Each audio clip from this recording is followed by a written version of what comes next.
Every day that passes, more and more we start finding out and seeing how shady Warner Brothers, the studio themselves, are.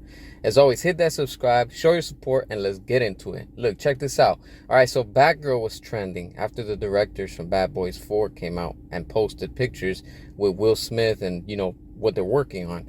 And it's interesting because from when you see these things happening, it's just not coincidence again, all right? The studio has said that they had made, meaning the directors, that Batgirl was going to be unwatchable. And that's why they had to shelf it and, throw it in the vault and throw away the key type of thing. But every time I'm convinced more and more that it's just a studio, that they're shady overall, all right? There's no excuse.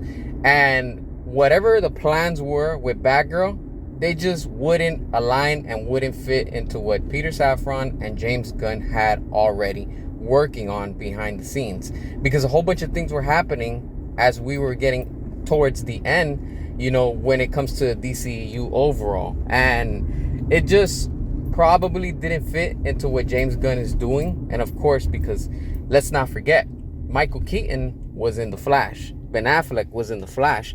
And they took out the ending that was originally going to be in The Flash, with Ben Affleck, that he was going to be stuck like in another timeline, and leaving the door open for any other director if they wanted to come and do, something with Ben Affleck down the road and stuff like that. So the possibilities were still open.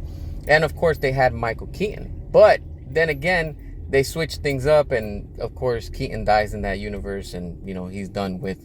But let's not forget, they were going to do something with Batman Beyond. So I wouldn't, doubt it that James Gunn was responsible of making these things not add up.